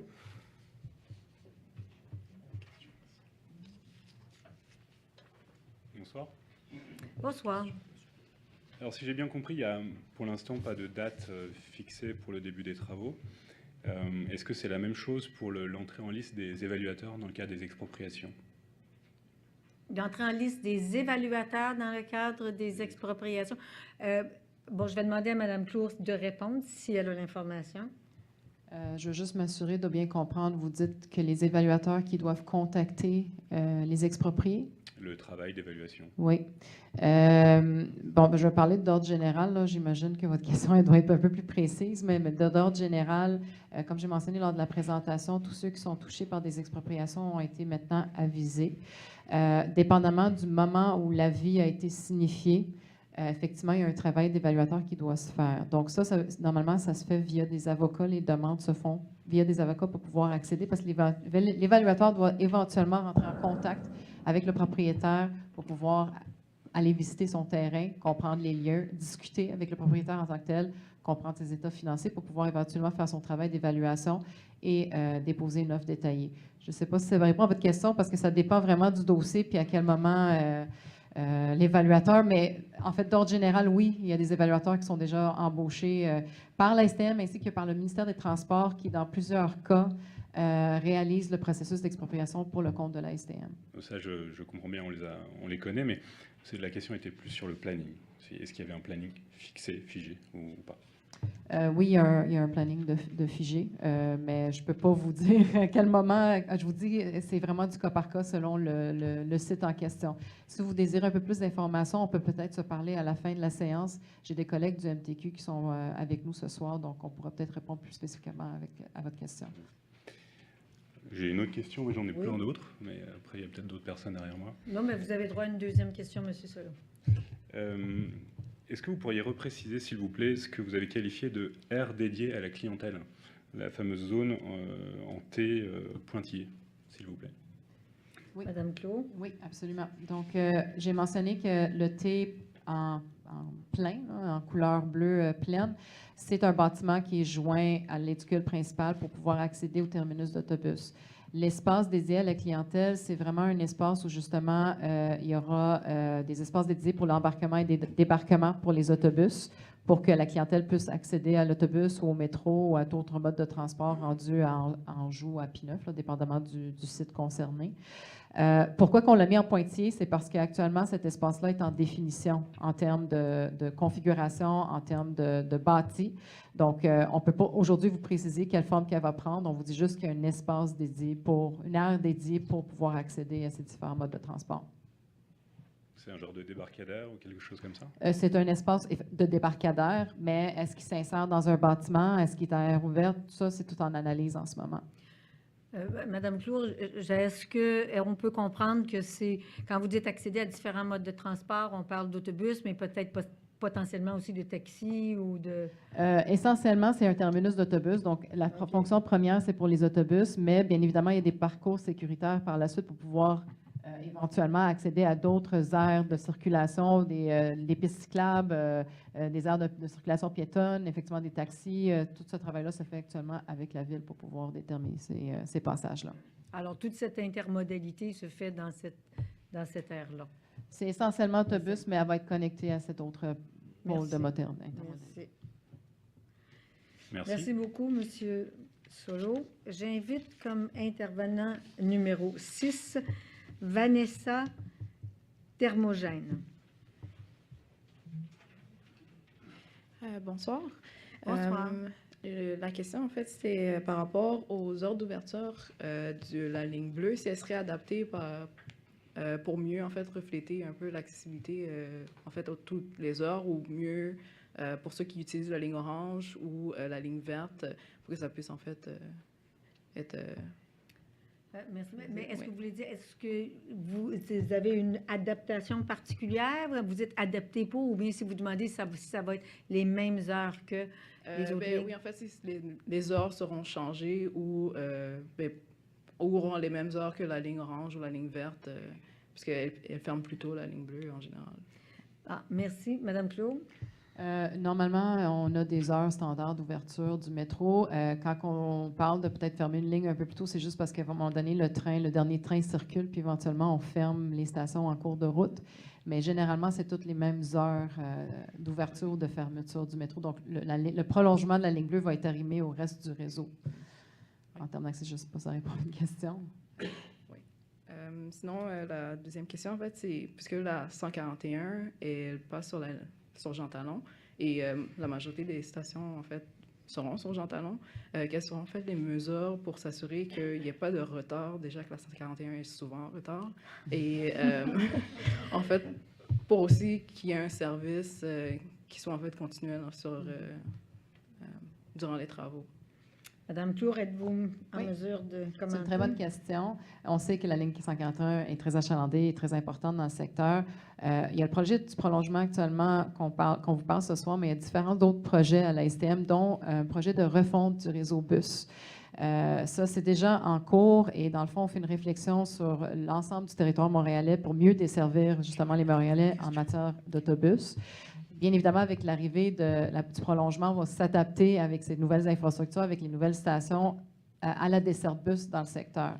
Donc, votre question a comme deux éléments. La première partie de votre question, effectivement, on veut mieux desservir, donc on veut optimiser les différentes lignes qui vont desservir le secteur Est. Donc, la 141 en fait partie.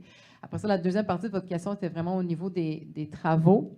Quand on parle de refonte du réseau bus, effectivement, c'est une fois toutes les infrastructures construites, mais également lors des travaux, on veut continuer à offrir le meilleur offre de service en termes de fluidité dans le secteur. D'autant plus parce qu'on risque de faire quelques entraves à quelques endroits. Donc, on veut s'assurer que les gens du secteur vont pouvoir se déplacer de façon sécuritaire et fluide.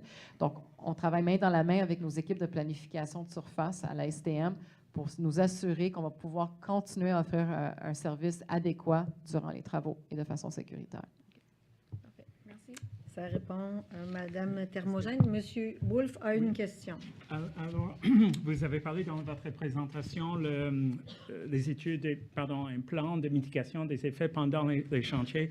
Est-ce que vous allez publier les mesures que vous allez adopter pour augmenter le service de surface, les autobus, pendant cette période pour que les gens puissent dire, oh, peut-être au lieu de prendre cette rue-là, ce serait mieux de faire autre chose? Absolument. Toutes ces informations vont être communiquées en temps et lieu, puis on utilise tous nos canaux de communication, site web. Pour celles et ceux éventuellement qui vont s'inscrire à des bulletins électroniques, ça va être une façon justement d'informer la clientèle. On va les afficher dans nos stations, on va les afficher partout. Donc, c'est des informations on mise beaucoup sur l'information en temps réel à notre clientèle pour que justement tout le monde le sache. Je pense même via les applications aujourd'hui, ça se fait aussi via nos téléphones intelligents. Donc oui, la réponse est oui. Merci. On a dit qu'on fermait le registre à 21h. Par ailleurs, je suis rendue, je crois, à la dernière question. Alors, Ah, il y en a. Oh, excusez. Bon. Ben, si vous avez des questions, je vous invite à vous inscrire au registre parce que pour le moment, j'invite l'intervenant numéro 7, M. Jean-Yves Bourdage, s'il vous plaît. Merci. Bon, rebonsoir. Excusez-moi tout à l'heure parce que je n'ai pas pu m'empêcher d'intervenir parce que pour l'histoire des frais pour les tunnels et connexions. Là, cette fois-ci, Mme Bourgeois, ma question va être beaucoup plus technique. Tout à l'heure, Mme Clour parlait des aires dédiées à la clientèle et justement, c'était le sujet de ma question. Alors, elle a déjà répondu en partie en disant que on pouvait, vous êtes en train d'étudier pour voir si on allait construire au-dessus de ces aires-là. Alors donc, ça peut recouvrir toute l'aire au complet, y compris les endroits où les autobus vont faire la cueillette et le dépôt de la clientèle. Alors donc, ça veut dire qu'on pourrait faire un développement beaucoup plus important de ces deux terrains-là. Est-ce que vous posez la question Oui. à ça? Oui. Madame Clour, pouvez-vous répondre à la question? Effectivement, ça rejoint un petit peu ce que je disais tantôt en termes de capacité portante ou de conception de nos différentes infrastructures. Le mandat de la STM, c'est de construire les équipements nécessaires pour le prolongement du métro. Par contre, on est très soucieux de l'environnement dans lequel ces infrastructures vont s'insérer. On ne veut pas restreindre ou empêcher du développement futur. On parle de mieux répondre ou d'améliorer la qualité de vie des citoyens, de mieux répondre aux besoins du quartier. Donc, c'est certain que dans notre réflexion, on travaille main dans la main avec la Ville, avec les arrondissements concernés pour voir comment on peut contribuer dans la conception de nos infrastructures à améliorer justement en termes de vision future. Donc, aujourd'hui, je ne peux pas vous dire exactement si ça va être bâti comment, fermé comment, cloisonné comment, mais la possibilité de le faire est actuellement en analyse, puis on veut s'insérer le mieux possible dans son environnement. Donc, oui, c'est une possibilité. Bon, tant mieux. Ma deuxième question, c'est à propos du stationnement incitatif.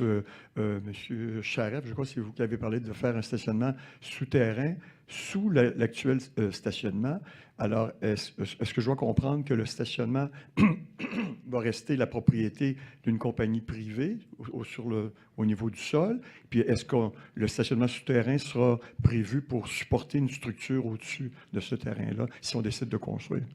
Merci de votre question. Je ne sais pas si c'est Mme Clour ou... Oui, effectivement.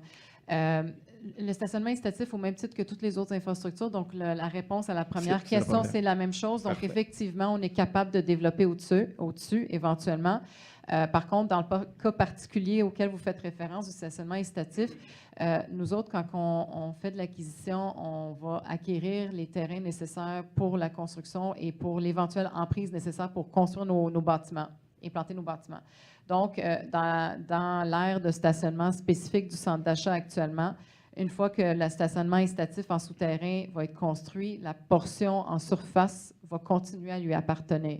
Excusez, lui, vous voulez dire STM ou le propriétaire du terrain? OK. Donc, excusez-moi, mais c'est lui il pourrait développer au-dessus. Puis c'est des discussions qui vont avoir lieu entre la STM et ce propriétaire-là, Bon. Effectivement, pour bien s'arrimer par rapport à des interventions futures. Bon, mais c'était une réponse que j'attendais. Merci beaucoup. Bonne soirée.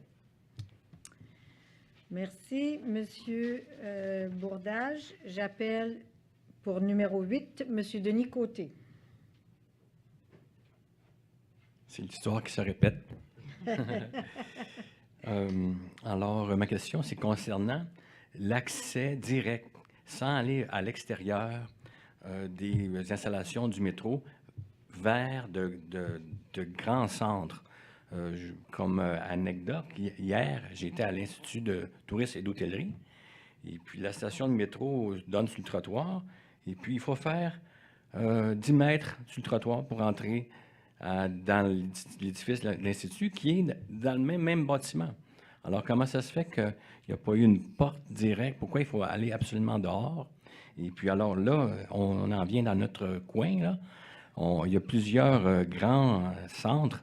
Il y a le centre d'achat Boulevard. Pourquoi il faudrait aller dehors? Pourquoi on n'aurait pas un accès direct? Il y a les Galeries d'Anjou. Il y a l'autre bord de la rue, les promenades Anjou. Il y a aussi à l'Angelier, il y a un grand centre d'achat. Alors pourquoi est-ce que ce ne serait pas possible pour les gens qui n'auraient pas besoin de sortir, d'aller dehors à la pluie, à la neige, mettre leur manteau? Ce serait bien plus plaisant d'aller directement dans ces grands centres-là qui sont juste sur le coin. Peut-être que Mme Clou pourrait élaborer sur les principes et les modalités, comment ça fonctionne, ces relations avec les propriétaires riverains et comment les choix sont faits. Oui. Ben, ça rejoint un petit peu la réponse de tantôt.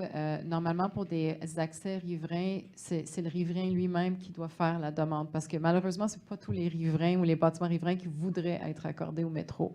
On comprend que ça facilite les déplacements. Il y a aussi parfois des enjeux même techniques d'accès sécuritaire et conforme aux normes, mais tout est faisable. Techniquement, tout est faisable, notamment dans des cas où on construit un prolongement. Donc, on n'est pas nécessairement dans de l'existant où ça peut être parfois un peu plus compliqué.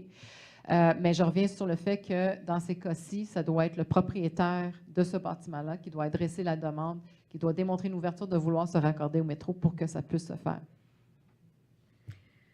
Monsieur Côté, vous n'aviez pas de deuxième question? Non, c'est bon. Sur le même sujet. Monsieur... Oui. Bon. Vous avez dit que Monsieur vous, Côté, le propriétaire devrait vous demander. Est-ce que vous pouvez avoir vous-même l'approche d'approcher le propriétaire, le demander s'il va accepter ou non? Est-ce qu'il y a... En fait, il ne faut pas, au lieu d'attendre le propriétaire, oui. vous arrivez à prendre l'initiative, aller chez le propriétaire. Oui, absolument. Je ne rentre pas dans les détails nécessairement de chacune des situations, mais on est bien évidemment déjà en discussion active avec différents propriétaires. Si l'opportunité se présente, si l'intérêt est là, le raccordement va se faire. C'est tout ce que je peux vous dire aujourd'hui parce que les discussions, bien évidemment, sont de nature confidentielle en ce moment. Donc, mais ça va venir. Donc, je ne vous dis pas aujourd'hui qu'il n'y en aura pas. Je vous dis juste que les discussions sont en cours à cet effet. C'est la logique. Oui. Bon, alors, je crois, est-ce qu'on peut donc comprendre que lorsque le... Pardon? Ah, Coury. Si je comprends bien, les gens savent, il y a du dialogue lorsque la STM s'installe proche de milieu. Il y a un dialogue et s'il y a des formalités, la STM va expliquer les formalités à remplir à tout éventuel propriétaire intéressé. J'invite comme intervenant numéro 9, Nicolas Solan. Excusez, tantôt j'avais lu Solo. Est-ce que c'est Solo ou Solan? C'est AU à la fin. OK. Répétez-moi ça, s'il vous plaît. S-O-L-A-U. Merci. Solo. Promis, c'est la dernière question de la soirée. Quand on superpose les Vous plans... avez, excusez, juste, sentez-vous très à l'aise. On est ici pour que tout le monde puisse évacuer leurs questions. Moi, je suis à l'aise. Mais... OK. Quand on superpose les plans d'expropriation par rapport à ce que vous venez de présenter en termes d'emprise au sol, on se rend compte qu'il va rester beaucoup de terrain. La question, c'est que vont devenir ces terrains libres? On va avoir l'occasion de se parler tantôt parce que je commence à deviner vous êtes qui. Mais en fait, il y a une distinction entre des expropriations pour des emprises temporaires et des emprises permanentes. J'aimerais qu'on se parle tantôt plus spécifiquement de votre situation parce que je commence à comprendre, mais juste d'ordre général, lorsqu'on occupe une emprise temporaire, une expropriation temporaire, normalement, lorsque l'emprise temporaire est libérée, elle revient au propriétaire. Quand c'est des emprises permanentes, c'est parce qu'on a besoin de l'espace de façon permanente. Donc, on va s'installer de façon permanente sur le terrain. Donc, malheureusement, ce résiduel-là ne peut plus revenir au propriétaire actuel. Mais pour votre cas spécifique, si vous voulez m'attendre un petit peu à la fin, on pourra se jaser tantôt. Merci. Il n'y a pas d'autres questions? Oui, merci. Nous inviterons comme intervenant numéro 10. OK. Alors, Madame Vanessa Thermogène, s'il vous plaît, si vous voulez revenir au micro. Oui, en fait, la question, c'est par rapport à l'architecture, si les choix de matériaux pour les édicules, je sais qu'habituellement, c'est souvent en béton ou en briques. Est-ce qu'il y a peut-être une pensée pour utiliser des matériaux comme le bois ou d'autres, en fait, pour faire un changement par rapport à ce qui avait été fait auparavant? Madame Clou? Oui. Peut-être vous pourriez un peu élaborer également sur toute la démarche architecturale et les idées qui peuvent être. Bien, c'est une très bonne question.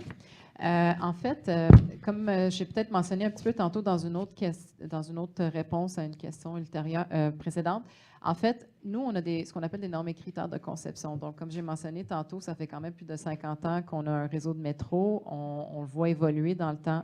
On met sur des matériaux qui sont pérennes, qui sont durables à travers le temps, bien évidemment. On construit pour 100 ans, donc on veut que ça reste viable et sécuritaire et propre pour les 100 prochaines années. Tout ça pour dire, il y a aussi des normes auxquelles on doit respecter. Donc, des matériaux combustibles comme du bois, c'est pas à proscrire parce que, bien évidemment, on veut qu'en cas d'incendie ou autres, les matériaux puissent résister le plus longtemps possible pour pouvoir évacuer les lieux. Donc, des matériaux comme du bois, on ne peut pas les installer dans le métro. Il y a des matériaux spécifiques qu'on peut utiliser qui sont justement normés et on remet ces guides-là à nos architectes concepteurs pour qu'ils puissent les appliquer. Ceci dit, il y a quand même une démarche de conception architecturale, malgré le fait qu'on doit se limiter sur certains choix de matériaux. Il y a différentes façons de les utiliser, de les intégrer, de les concevoir. Et ce qui est important aussi de retenir, dans le cadre du prolongement, on est aussi régi par la fameuse politique du 1 % pour l'intégration de l'art à l'architecture. Et on prévoit justement faire intégrer les artistes très rapidement en amont au niveau du processus de conception pour que ces artistes-là puissent travailler de pair avec les architectes pour pouvoir intégrer l'art à l'architecture. Quand on parle d'intégration de l'art à l'architecture, on le voit notamment dans les premières stations du réseau initial. Ça peut être justement au niveau du traitement du béton. On est arrivé tantôt pour ceux qui ont pris le métro à Bonaventure. On le voit notamment dans la station Bonaventure. Donc, c'est des éléments avec des matériaux comme le béton, comme les matériaux qu'on voit actuellement dans les stations de métro, qu'on puisse maintenant les faire varier un peu plus puis les faire évoluer un petit peu dans le temps en termes de signature architecturale. Donc, je ne sais pas si ça répond à votre question, mais c'est vrai pour les matériaux, c'est vrai pour l'éclairage, c'est vrai pour toute intervention architecturale dans le cadre d'une station. Parfait. Merci. Merci, madame. Monsieur Torkmani a une question. Oui, sur la démarche du 1 %, je passe en montant. Oui. Sur la démarche du 1 % justement, qui composera le comité à la STM? Le comité... Qui va justement choisir l'artiste qui va faire l'objet du 1 %? En fait, ces processus-là sont... il y a une directive, en fait, par le ministère de la Culture qui régit ces processus-là. On est actuellement en discussion avec le ministère de la Culture et le Bureau d'art public de la Ville de Montréal pour déterminer les mécanismes applicables dans le cadre du prolongement. Éventuellement, il va y avoir un jury qui va être formé. Et selon cette directive ou ces processus-là, on va identifier ces membres de jury qui, notamment, sur lesquels siègent notamment des experts en la matière. Parfait, merci. Ah, je vois venir d'autres questions. L'heure de fermeture du registre arrive à grands pas. Mais il y a 3 demandes, alors on va certainement avoir le temps de prendre ces demandes. J'invite M. Frédérico Santenot comme intervenant numéro 11. Mais je vais profiter qu'on a du temps pour poser des questions. Et aussi, je vais vous changer en question. Et est-ce que vous pensez mettre des cendriers dehors les nouvelles stations de métro, étant donné, ou faire quelque chose de façon à que les gens, d'empêcher que les gens se collent devant les portes pour fumer, et aussi que nos belles plates-bandes de thé ne soient pas pleines de mégots de cigarettes? Est-ce que vous allez... Est-ce que finalement la Ville de Montréal et l'STM va se mettre d'accord pour faire quelque chose? Ça, c'est une question. Monsieur Santenot. Alors, politique pour préserver les non-fumeurs. C'est une bonne question. On vous invite à la déposer, votre proposition. C'est sûr que lorsqu'on met des cendriers à la disposition de gens, ça incite justement les gens à fumer, chose qu'on ne veut pas, notamment. Mais je peux comprendre votre préoccupation. Il y a aussi des éléments à considérer de sécurité, d'entretien et autres. Malheureusement, je ne peux pas vous dire spécifiquement pourquoi qu'on n'en a pas ou pourquoi qu'on en aurait, mais on vous invite à vous poser votre question officiellement par écrit, puis on vous reviendra avec l'information à cet effet. Dans les ruelles vertes, on peut poser un pot métallique avec un peu de gravier et de sable. Et aussi, on pourrait penser à ça. Et dehors, les stations de métro, pour que les gens jettent, pour encourager les gens qui jettent les mégots dans les pots des plantes au lieu de... C'est vraiment un désastre. Là, il y a comme 2 choses.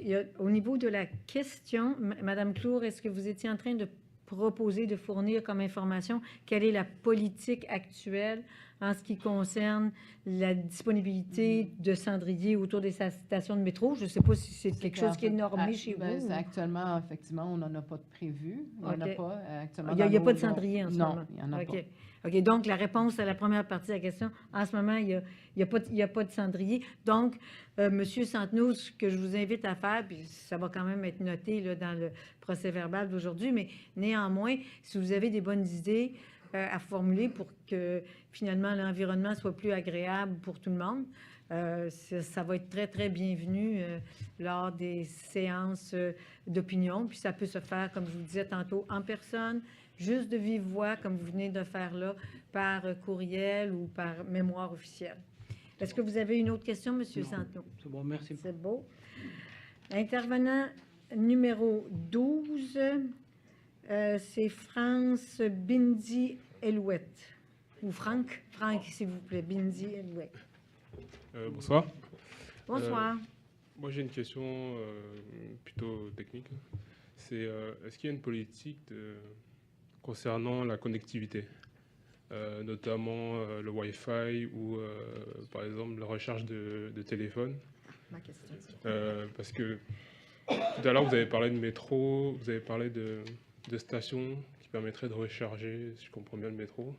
Donc, est-ce que cette énergie-là, elle pourrait être utilisée aux autres aussi, à tous ceux qui utilisent le métro? Merci, Mme Clour. En termes de politique de Wi-Fi, c'est certain que là, on est en déploiement du Wi-Fi partout dans notre réseau. Donc, évidemment, le prolongement de la ligne bleue va avoir le réseau Wi-Fi inclus. Après ça, en termes de stations de recharge et tout ça, malheureusement, je ne peux pas nécessairement vous répondre aujourd'hui s'il y a une vision future par rapport à ça. Je sais qu'il y a beaucoup d'analyses et d'études qui se font actuellement sur comment faire évoluer de façon virtuelle nos stations dans le futur. De là, vous dire exactement quels gestes ou quelles interventions qui vont être incluses dans nos stations futures, autant dans le réseau actuel que le réseau du prolongement de la ligne bleue. On va la prendre en note. On va vous revenir avec l'information. C'est là un bon exemple du type d'intervention, de consultation, d'opinion que la STM, qui peut bénéficier à la STM. Alors, je vous invite à en faire la suggestion dans le cadre de l'expression des opinions. Est-ce que vous avez une deuxième question, M. Bindi-Elouette? Oui, c'est une question un peu similaire, mais c'était de savoir, est-ce que vous avez parlé de zone client?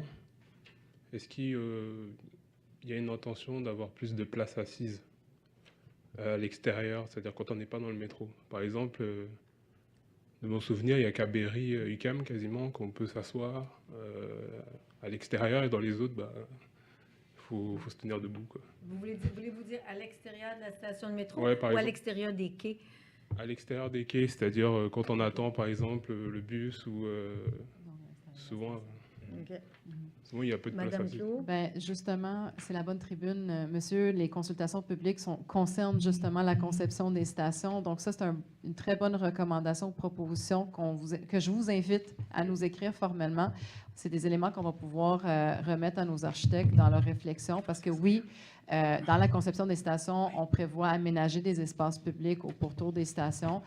On veut encourager des pôles de mobilité, donc encourager les gens à pouvoir transiger par là, pouvoir s'arrêter, prendre l'information, faire des points de rencontre, pouvoir utiliser différents modes de transport. Donc, si c'est un élément important pour vous, je vous encourage fortement de nous écrire à cet effet. Okay. Merci. Merci. Je profite du moment pour vous rappeler que tous ceux qui veulent présenter des opinions, comme on prévoit déjà, il y a beaucoup d'inscriptions pour les soirées d'expression des opinions. Alors, un conseil d'amis, c'est toujours une bonne idée de vous inscrire à l'avance au bureau en arrière, à la table d'accueil. Ils pourront vous dire quoi faire, mais pour vous faire réserver une place à ce spectacle qui sera très couru, c'est toujours plus prudent de réserver et de s'inscrire à l'avance. J'invite Gilbert Bauer. Oui, bonsoir, messieurs, dames. Oui, bonsoir. Comme vous avez dit tout à l'heure, avec la venue du métro dans ces secteurs-là, dans le secteur de l'Est de Montréal, il va y avoir aussi une politique où la Ville de Montréal va en profiter pour développer ces secteurs, que ce soit sur le plan résidentiel ou autre, commercial et autres. Est-ce que vous avez des mécanismes qui sont prévus pour éviter un embourgeoisement ou une gentrification, on appelle ça une gentrification aujourd'hui, l'embourgeoisement de ces secteurs? Est-ce qu'il y a des mesures prévues pour éviter un trop gros embourgeoisement ou une trop grosse gentrification de ces secteurs? À part les mécanismes qui sont déjà en place à la ville de Montréal, qui apparemment ne sont pas très efficaces. Là, mais... Merci, M. Bauer. Je vais inviter M. Charest à se prononcer sans toutefois reprendre le récitatif de tout ce qui est déjà en place. Je crois que votre question vise des mesures particulières. Est-ce que j'ai le cas? Oui. C'est le cas? Merci. Merci pour votre question très directe puis fondamentale. Juste rappeler, la ville de Montréal et ses arrondissements ne sont pas des promoteurs immobiliers, c'est-à-dire que la ville ne fait pas du développement immobilier, elle met en place les conditions pour que le développement immobilier se fasse de façon adéquate et harmonieuse. La question de la gentrification, l'embourgeoisement, on le vit au quotidien à la grandeur de la ville. La réponse, malheureusement, que je peux vous donner, c'est à travers les gestes que la ville pose, notamment à travers un règlement qui va être adopté en 2021, le règlement sur la métropole mixte, qui va justement avoir cet équilibre pour nous assurer que les populations qui sont en place puissent demeurer en place et ne soient pas chassées parce qu'il y a de la spéculation foncière. Donc, c'est un outil important, un levier que la ville va mettre de l'avant, qui sera adopté en 2021. Donc, est-ce qu'il pourrait y en avoir d'autres? Probablement. Je pourrais, si vous le voulez, vous revenir avec d'autres mécanismes au niveau du service de l'habitation de la ville, qui malheureusement, il n'y en a pas de représentant ici, mais je pourrais vous fournir une réponse écrite, notamment s'il y a des mécanismes prévu en plus du règlement sur la métropole mixte. Okay.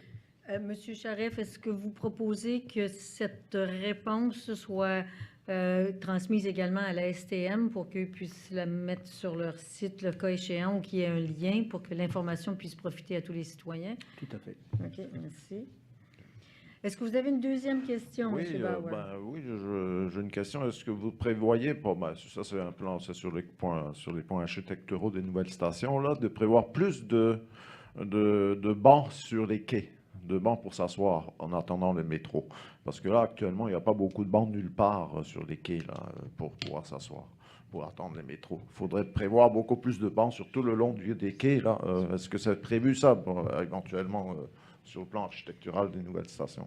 En fait, il va en avoir des bancs en termes de nombre de bancs. Ça dépend aussi de la conception, de la disponibilité de l'espace. Mais un peu comme j'ai répondu à monsieur tantôt, c'est des éléments... L'objectif de la consultation, c'est justement de vous écouter sur des éléments qui sont importants pour vous en termes de conception. Donc, adressez-nous par écrit. C'est des éléments qu'on va pouvoir répondre transmettre à nos architectes concepteurs qui vont pouvoir les considérer dans leur conception. OK. Très bien. Merci beaucoup. Bonne soirée. Notre 14e intervention sera faite par Mme Diane Sénécal.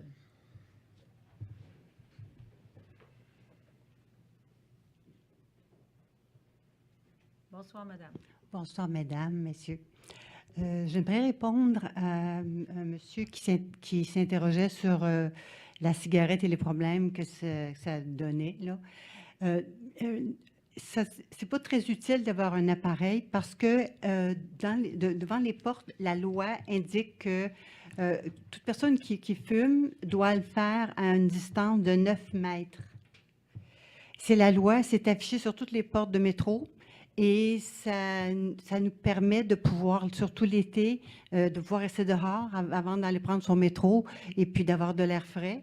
Et les gens qui ne le savent pas ou qui ne... Enfin, on a tout simplement le dire et en général, ça se règle à l'amiable. D'autant plus que quand on dit qu'il y a des agents non identifiés qui se promènent et puis c'est 400-700 $ la contravention, les gens prennent des bonnes distances. Mais ils ont leur place pour aller terminer leur cigarette, puis là, ils reviennent et on a en général de l'air. Je suis un petit peu inquiète d'installer des boîtes ou des trucs là. Faudrait que ça soit assez loin parce que c'est pas légal.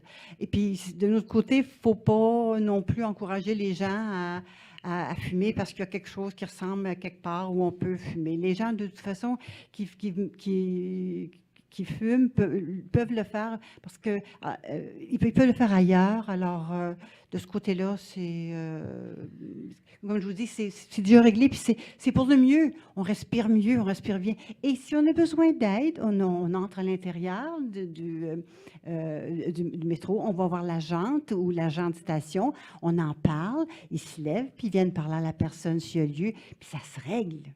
Ça va bien, on se parle, ça marche. Alors, merci beaucoup. Merci pour votre intervention, Madame Sénécal. Alors, je crois que cela conclut les questions pour ce soir. Je vous remercie de votre attention. Ceci met fin à la séance d'information. Permettez-moi de remercier vivement les représentants de la STM, de la Ville et des organisations qui les accompagnent. Je remercie aussi toutes les personnes qui ont soutenu nos travaux aujourd'hui et un merci tout spécial à vous, citoyens et citoyennes, qui avez pris la peine de vous déplacer, vous avez pris la peine de poser vos questions et vous avez surtout été des participants très intéressés et courtois. Votre contribution est très, très appréciée. Je vous rappelle encore une fois que vous pouvez vous informer à la table d'accueil au sujet des différentes façons d'exprimer votre opinion et que toute la documentation relative au projet est disponible sur le site Web. La vidéo également de la séance de ce soir sera également disponible. Finalement, un petit rappel de ne pas oublier de remplir la fiche d'évaluation qui est très utile à la STM pour la préparation de ces prochaines consultations.